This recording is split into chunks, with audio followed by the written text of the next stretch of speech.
Oh, that's right. I know. I'll react to that. Oh, I don't think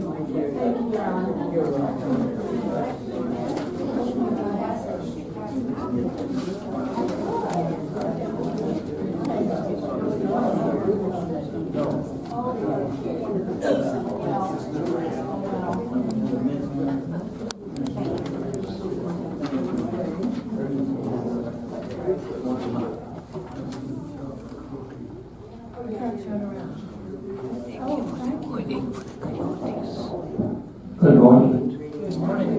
Okay, thank you. Before we start, I see we've got some new residents that are making it a point to come again, and Carol Flanagan, Heidi Meisel, Nancy Knowles, Mike Jaworski. I know they've been here before, but it's good to see them back again. Jan Burial. And Jan Burial, she goes to some state up north where it's cooler in the summer. Anyway, for those of you who can stand, let's do the Pledge of Allegiance.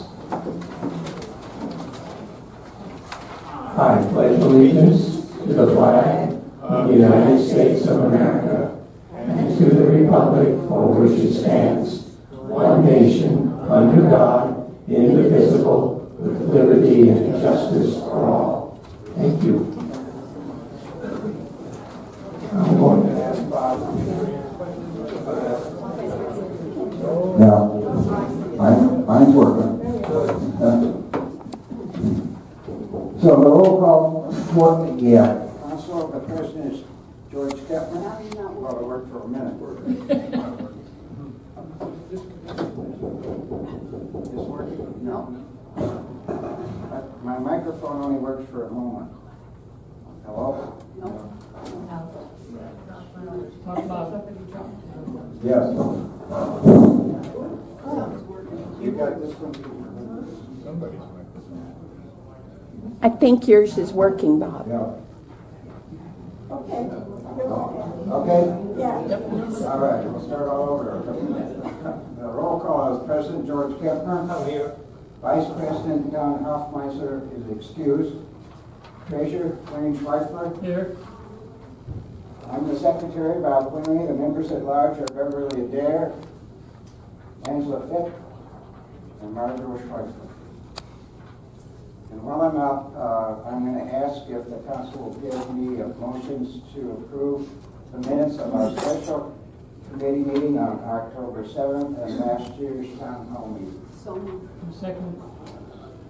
And while I'm at it, on your agenda are a list of those important topics that were taken up in our October 2nd special meeting. Closer. And a reminder to all of you that all the minutes from every meeting, both special and otherwise, are in the library in the notebook. You can always see them there. Everybody's present or accounted for. While you're up, would you please continue with some of those items on the special meeting? Yes. Those things listed on here that we approved. Close to your mouth. We approved to excuse Alan Minivar from the council due to health issues. We approved George Kepner to serve another year as a council if elected. And we approved Margaret Schweifler to serve if elected an additional year as a member at large.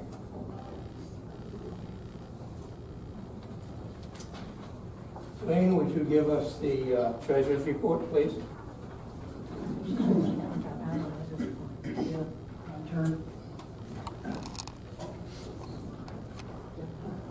Good morning. This is a treasurer's report for the month of September. We had a beginning balance of $14,241, expenses of $295.90, income by means of donations of $933, leaving a balance of $14,878. And the Happy Hour Fund had income of $53 and expenses of $63.15. Employee Scholarship Fund had income of $718 from donations and no expenses. Library Fund had expenses of $207.75 and no income. Holiday Gift Fund had income $162 from the Cozy Corner Thrift Shop. And the General Fund had expenses of $25. Now there's a item that has started in October that doesn't appear here, and that is the special, excuse me, I lost my voice, the special Winterbottom Memorial Employee Scholarship Fund. And as of yesterday, we have collected donations in excess of $1,200. And there are some other checks that are just coming in today. So Beverly is going to give you a little more detail on that. Are there any questions? Thank you. Angela, would you please give us building and grounds? We're having special events with Marco.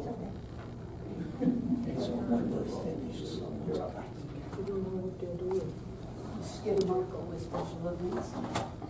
Okay. Go ahead. Good morning. Only one I broke them off.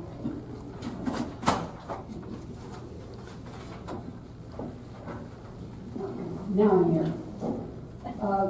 Nestor gave us an overview of the amount of storm damage at the FYI meeting, if you were there on September 27. And there's much work that remains ahead, and some is pending approval of insurance claims. Now, one major area of importance is the basement storage area, because that includes the maintenance supplies. So materials need to be inventoried and ordered and organized for easy locating when they're needed for our work orders. Following grass reseeding, trees that have been identified as needed will be trimmed. Sprinklers are being checked, and eroded, decomposed granite ground cover will be replaced. Our next window washing is scheduled for January. Major exterior items such as paint and asphalt plus interior refurbishment remain on hold for budget approval. Are there any questions? Thank you. Marco, please.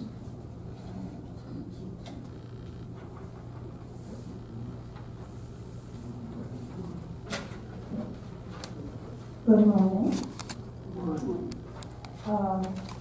Today's big day in the community is we will be projecting the film Barbie, and it is a fundraiser for the Desert Cancer Foundation. We ask for a $5 donation or more if you feel generous. It's for a good cause. And Vanessa is going to have a fancy booth right now. It's in the lobby, but I assume she's going to move it close to the theater this afternoon.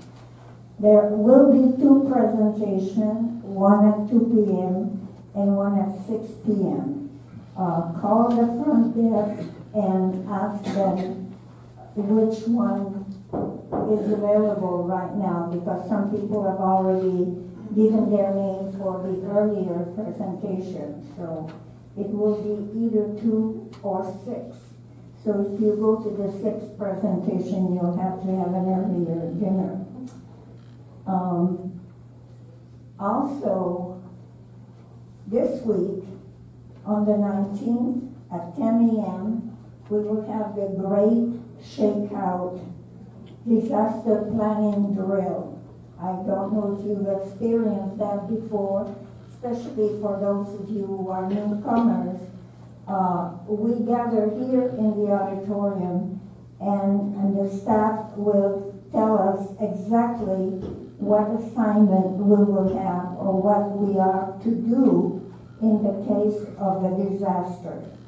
And this is very important, so I hope that you and your neighbors, the adjacent apartment, come, because nothing is worse than a disaster if you're not prepared. But if you are prepared, you can stay cool and know exactly what to do.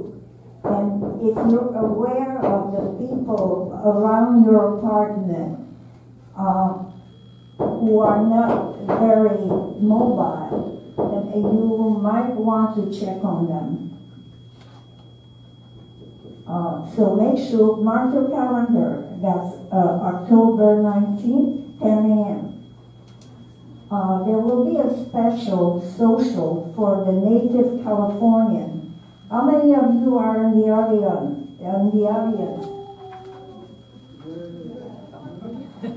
Five, 6, 7, 8. Oh, that's great. So you should feel special. That's the 21st, and that's at 3 p.m. The very anticipated Castaway show is going to be Tuesday, October 24th at 3 p.m. If you want to have a good time and really a lot of smile and giggle, and that's the Castaway show, because it's really, really funny. So you want to come in and encourage the participants.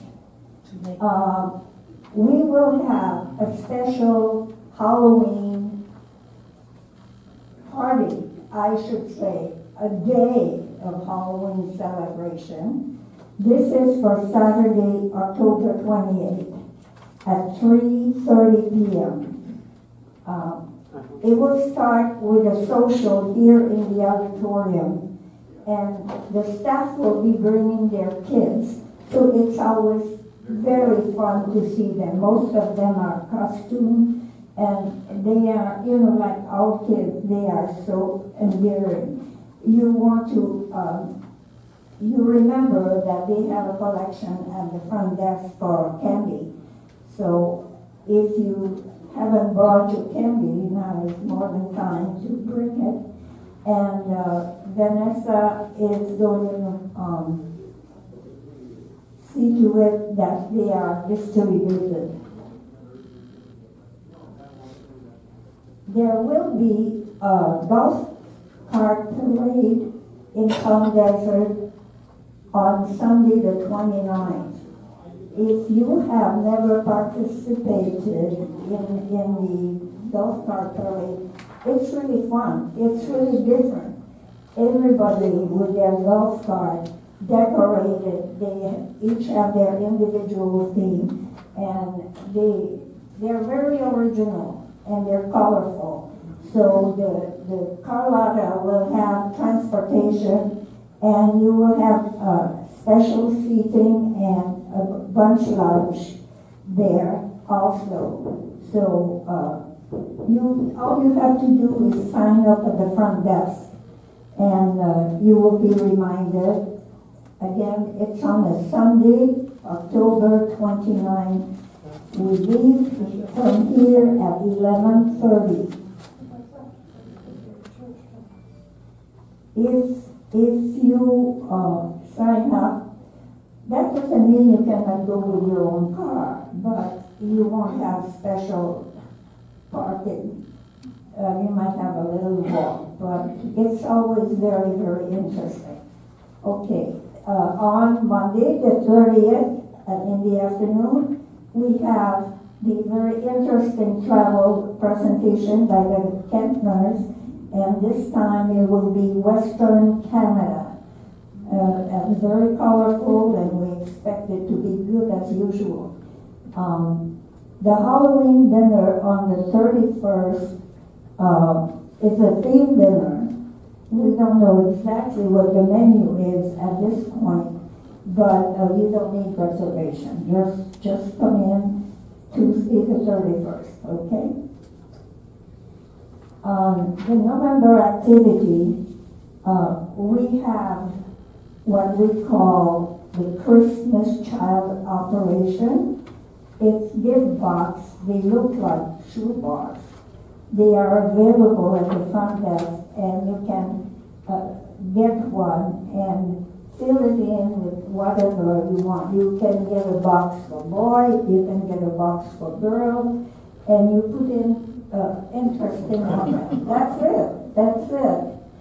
And it's really neat because it goes anywhere in the world where kids are poor and destitute. And some of them have never had Christmas presents, so you can really use your imagination, put something in there that would be available and that they would really be excited about, either toys or school supply or personal care items. They're due by November the 6th. Due back by November. Due back by November 6th. Oh, okay. Thank you. All right. So because this will be sent away, they have to be brought back by this November 6th. Okay. And Veterans Day is Saturday, November 11th. There will be a ceremony at the Veteran Hall of Honor in the West Lobby on the 2nd floor. And at 11 a.m. here in the auditorium, there will be another function, but regarding the Veterans Day. Oh, my goodness. It's going to be a wow. You don't want to miss that. We have a very small crowd, but we all expect to make a great effort to entertain you.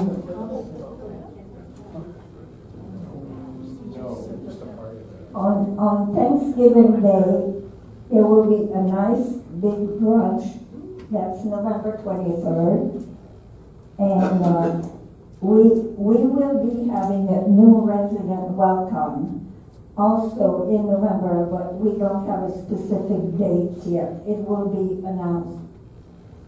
And that concludes it. Any questions? Thank you.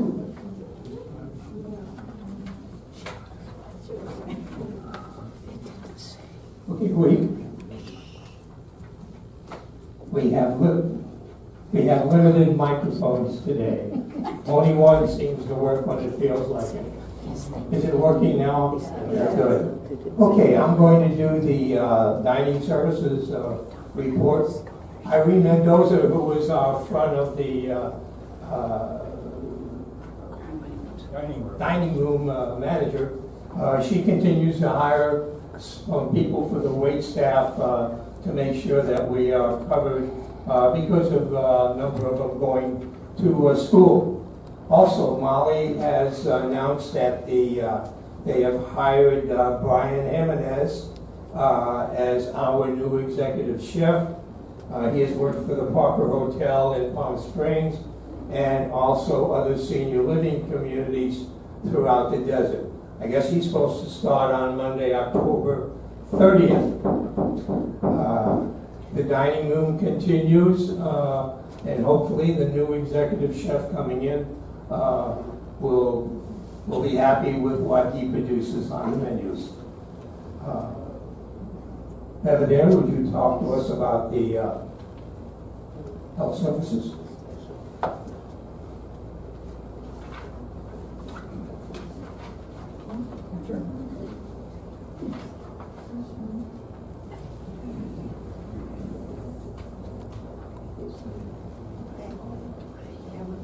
Good morning.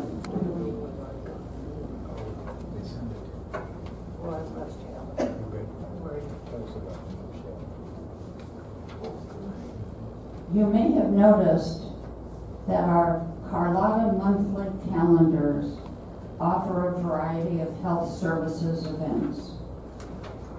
Every month or two, you will see listed what is called a health services chat, C-H-A-T, chat.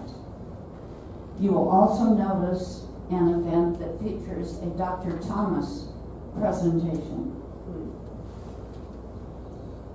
The health services chat is produced by our own health services department.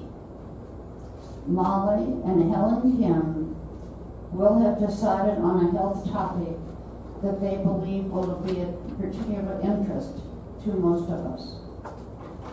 Most likely, the main speaker will be Molly. Molly's most recent topic was regarding, this was for the one that took place a week or 10 days ago. The topic that she dealt with at that time was the relationship between the Carlotta and skilled nursing.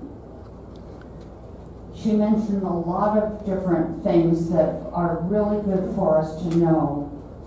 But one of the main things was that if we anticipate ahead of time needing to go to the skilled nursing facility after a procedure of some sort, there are a lot of things we can do ahead of time to make that transition smoother. So this kind of thing is really a wonderful thing to know, and it was most informative to those of us who went. So I encourage you to take a look when the health services chat next appears on your calendars. The other health services event on the monthly calendar is a presentation by Dr. Thomas, who, as most of you know, some of us have as our primary or secondary doctor, and others he's not our doctor at all. But he is offered to give periodic health-related presentations to the residents. He has spoken a couple of different times. The first time he spoke to us, it was on hypertension. The second time he spoke to us was on urinary tract infections and how to avoid them. He, like Molly, is very open to suggestions as to topics that you would like him to cover. And he uses a PowerPoint presentation, so not only do you hear him, but you also see the words written in front of you on the screen. So I encourage you all to take advantage of those two options that will be appearing on monthly calendars. Any questions? There's one in the back. Question in the back. Question on the back. Yes. Has anybody addressed the having a clinic for this new frightful disease or dreadful disease that's on its way, RSV? Did you understand? Molly, could you translate that for me? The question was, are we going to have a clinic for RSV vaccination?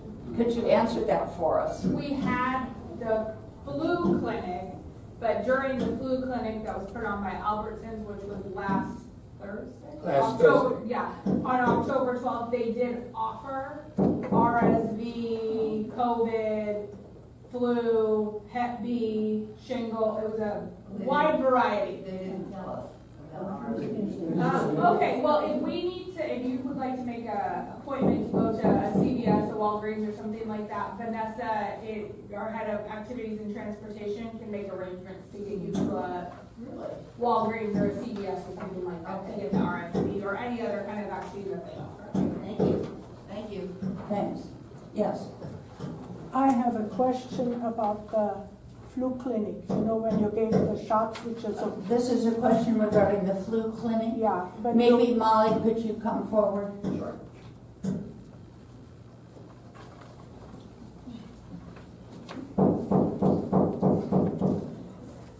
It's a wonderful thing that we get flu and COVID injections here. It's organized badly. You know, there were appointments made for 10 o'clock, so there were, I don't know how many people for 10 o'clock.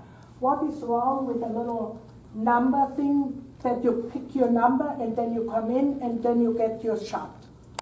Because there were 20, 50 people that came at 10 o'clock. Right, a lot of people came, and quite a few people, and I appreciate this, and everybody were extremely punctual. So maybe they had a 10:30 appointment, but came at 10 o'clock. The flu clinic was provided to us by Albertsons Pharmacy. We were just a location. They told us how they wanted it set up.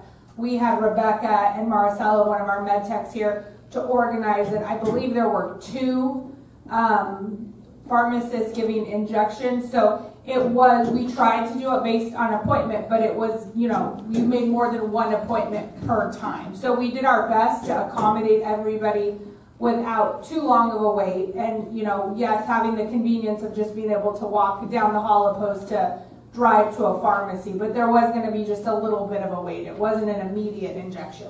This was not my question. What is wrong with a tag thing on the door where you come in and take a number? And then there is no problem. Reservations don't work because there are 10 people for 10 o'clock.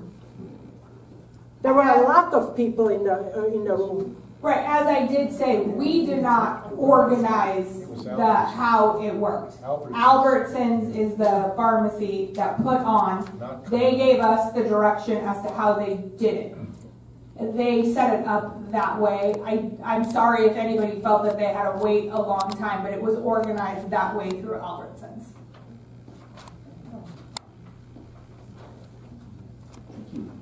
Keep in mind also that a week from today, at the FYI meeting, is another even better place to ask particular questions regarding the various departments of the Carlotta.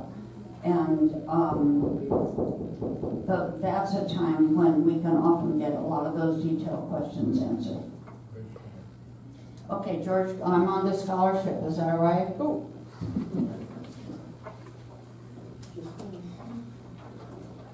As most of you know, the scholarship awards to our employees have already been given out for the year. And we were able to help 4 associates with additional funds for their education. Donations can be given, however, to the scholarship fund all year long. One of our longtime residents, Alan Winterbotham, who passed away recently, had been a really big booster of our scholarship fund. He was a generous contributor. He always asked me about various associates. Did I know they were taking college courses? When were the awards going to be given out? Are you thinking about this? Are you thinking about that?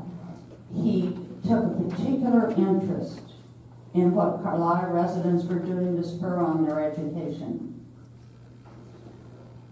So it was not surprising when a couple of residents came to me and asked if it would be okay to circulate a reminder to all residents that if they would like to do something in memory of Alan, that a donation to the scholarship fund would be something he would have very much appreciated. So I'm particularly happy to report to you, and Wayne's figures and my figures don't always mesh because of the way we take in the funds. But to date, for the Alan Winterbotham Memorial Fund, we have taken in $1,880. Alan would really be pleased.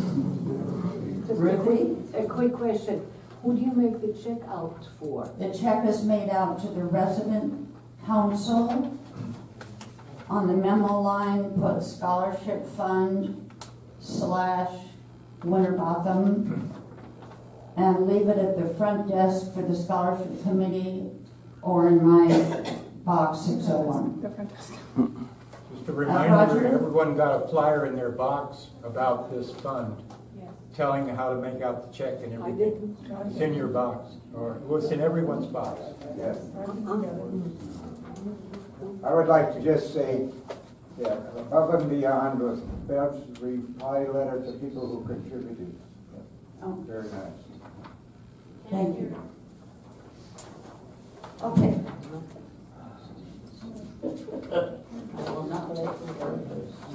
I'm watching.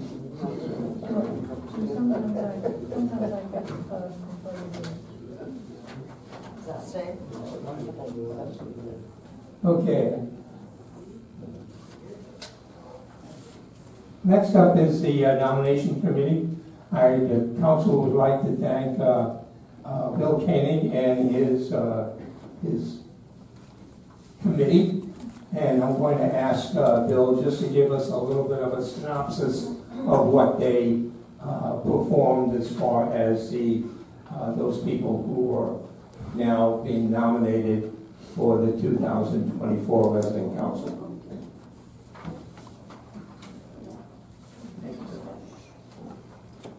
Thank you, George. We, as a nominating committee, I'd like to recognize the members. Marilyn Scheckman and David Sherman, who's having knee surgery today, by the way, were instrumental in working through this procedure. It was particularly difficult this year. Earlier in this meeting, you heard that there was a special council meeting, and the reason being, when we put out our notice, and our notice went according to the bylaws of the resident council, dates and requirements for the nominating committee require us to put out a notice for people that might be interested in serving on the council.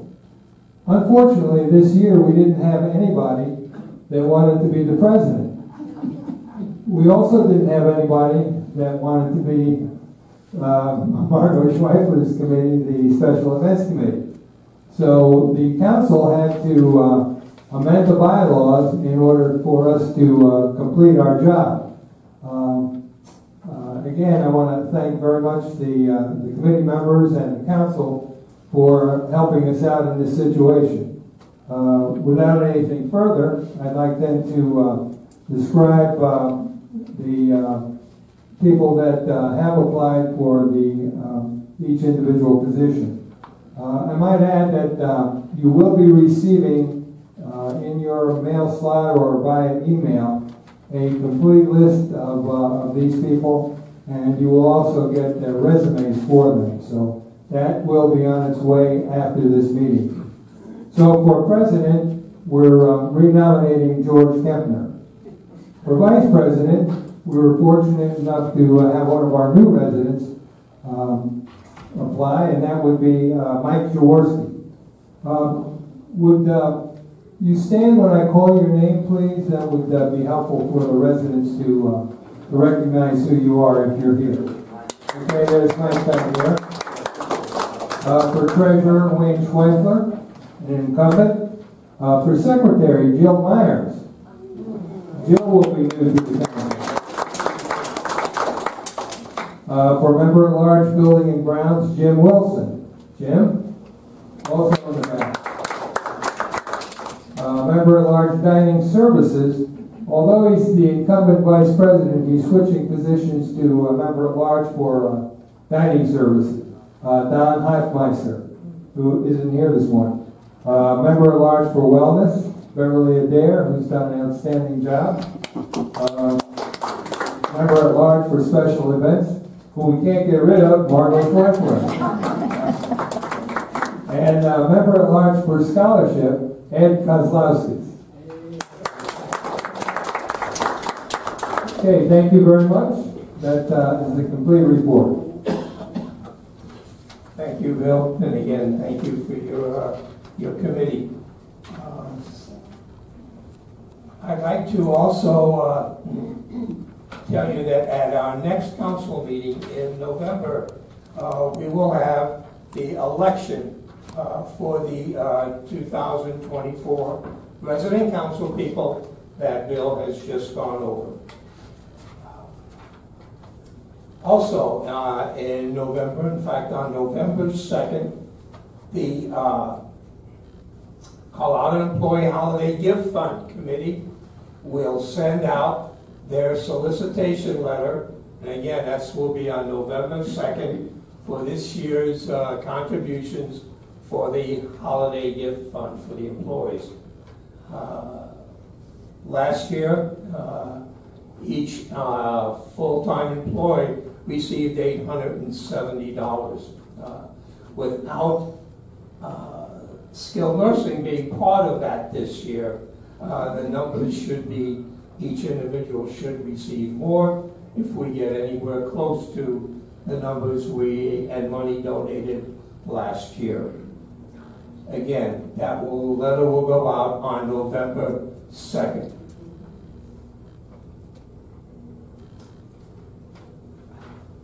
At this point in time, I'd like to open it up to any other questions you would like to ask. Come on, you gotta have some question. Cheryl, I know you have one. Go ahead. Well, it's not a question. Yesterday, I was talking to two very nice ladies. They happen to be Keith Darby's two daughters. One is here from Atlanta, and one is here from Houston. And they stopped just to say hi on my back porch. I don't have a balcony, I have a porch. They saw my kitty cat, and they reminded me, be careful. They just saw a coyote again in our community. So, for all of you that have pets, please do not leave them on your balconies unattended. Be careful when you're walking them, even on a leash. Coyotes have been known to attack especially small dogs that are on a leash. And for your own safety, be careful and keep your eyes open and be aware of what's around you. Thanks. Linda, didn't you say you talked to someone that saw two coyotes? It was those young ladies. And it was those same two young ladies. And they told me that they saw two coyotes. That's on the outside of the building. This is not the first time either. This is not the first Oh, time. no. They actually saw them in the 500 casita. But they're not in the courtyard, though. No, we haven't seen them in the courtyard. The 500 casitas are not in the courtyard. Oh, They're in a but separate they are area. out there. Yeah, okay, I just need Okay, to that's know. enough. Anyone else? Scary. Any other questions? We thank you. I'm having moved to a motion to adjourn. So moved. Second. Thank you very much for coming.